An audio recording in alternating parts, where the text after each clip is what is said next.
Internodal pathway cells are linked to the AV node cells, and they're linked by gap junctions.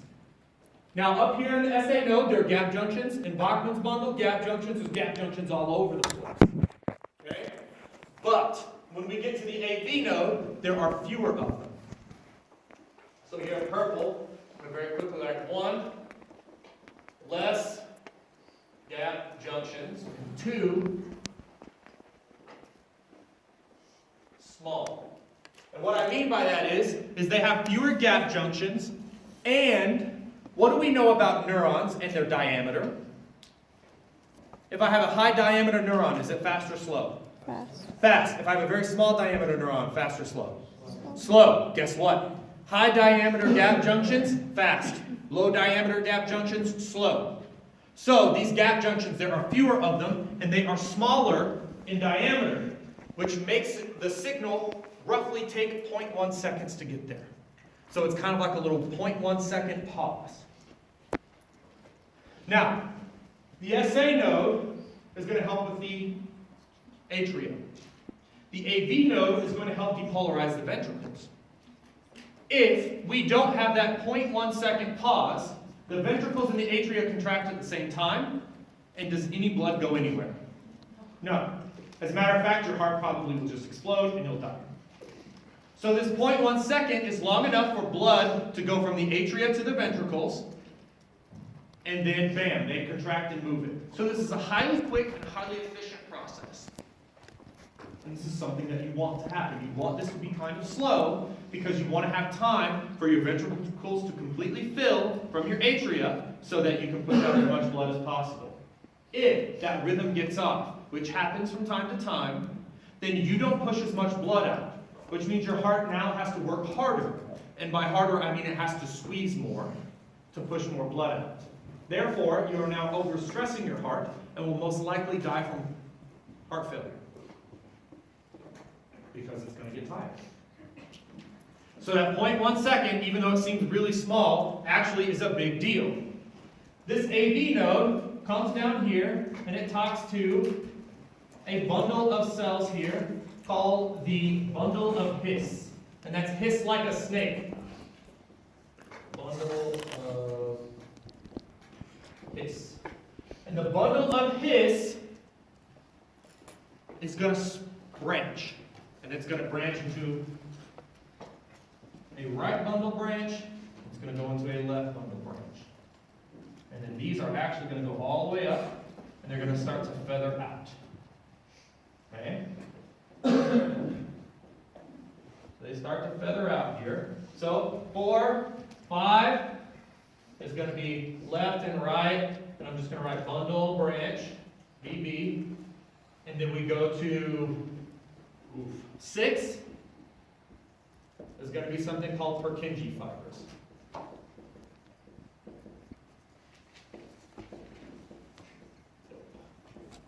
Okay, so here, this one is going to be the right, this one's going to be the left, this is number 5, and then these little things out here, this is going to be 6, okay? So the little fibers that start branching off of the left and right bundle branches are going to be the Purkinje fibers. Anyone ever heard of the words, a left bundle branch block? Yeah, that can happen quite frequently. What's happening is the electrical signal from the left bundle branch that goes to the left ventricle is being interrupted or it's off slightly. If my left ventricle is not getting the electrical stimulation that it needs, will it contract? It may not, or it may contract less forcibly or less frequently or something like that, all of which will throw the heart output off, which means that you now have some major problem. This is how electrical stimulation gets through your heart. This whole process takes roughly 250 milliseconds or so from the beginning to the end. There is a small 0.1 second pause in there at the AV node, but all of this should be very quick. Okay? So, as a reminder, the SA node is going to spontaneously depolarize itself. How? I'm about to show you with those boxes over there. But SA node is going to depolarize itself, and it's going to send that signal to the left atria via Bachmann's bundle, and at the same time through the internodal pathways. Eventually, Bachmann's bundle and the internodal pathways are all going to come back to the AV node. Okay? This is going to pause for 0.1 seconds. Then it's going to send a message to the bundle of His, which we have right here labeled as number 4. That's going to send a signal down the left and right bundle branches, which are going to go into Purkinje fibers that are going to holistically contract the left and right ventricles at roughly the same time.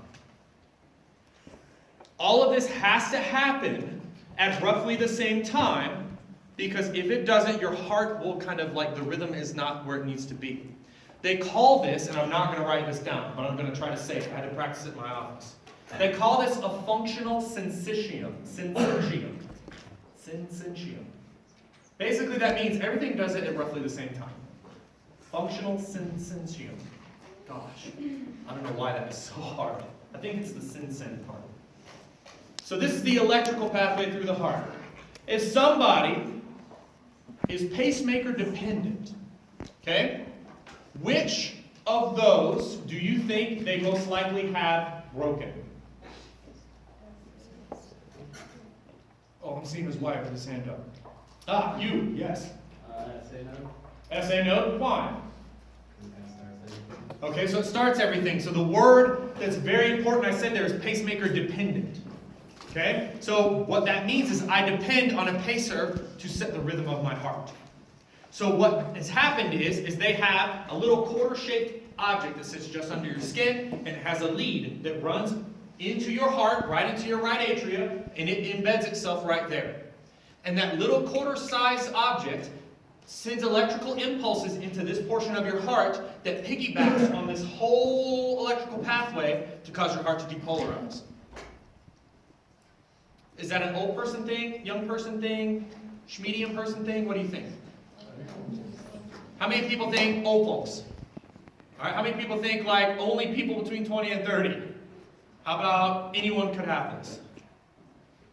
17 years old, my brother is running down the football field. He falls flat on his face.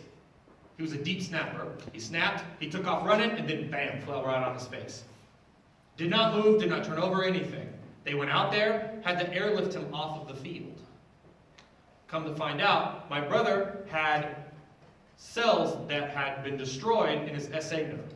So his heart, when it was supposed to speed up, was not receiving the signals appropriately.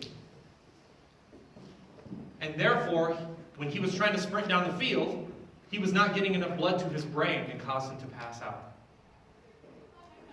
Alternatively, his body was noticing that the signal wasn't getting sent, so it was trying extra hard.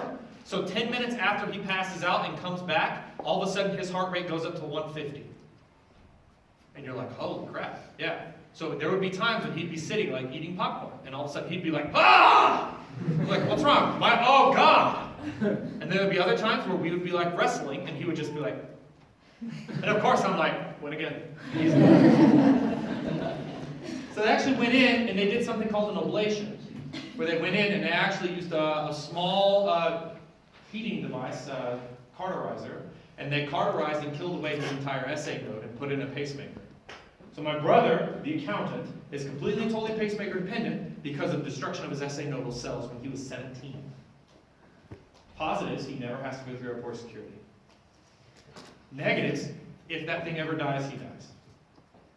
So once every 6 or so months, he gets a phone call. He has to have a landline phone, like the old rotary ones. And they call him, and they go, hello, Mr. Forshee, are you ready? He's like, yeah, and he puts it to his chest, and you hear, and then he's like, oh God. And then what they're doing is they're using phone sounds to turn his pacemaker up and down to make sure it's fine, and then it plays a little noise back to them to tell them how long the battery's got. Roughly every 10 years he has to have it changed. And he just gets it calibrated over the phone. Yeah, it's sick, right? Yeah, that's so cool. What's up? Does he have to go through like surgery to get that replaced? Or they just Every time. switch the battery? Every 10 years he's guaranteed a heart surgery. Every 10 years. Ask him how much debt he's in. Last time I checked, no joke, it's like $1.5 million is how much he's been spending on it. Because at first they did not know that this was happening, and so they had to go in and do exploratory open heart surgery. That was a great friggin' idea. So he's got this dope scar, and whatever, like he's an overweight accountant now. That every 10 years they go in and they just pop it out, they replace it. Every 25 years he has to have the leads replaced. Does he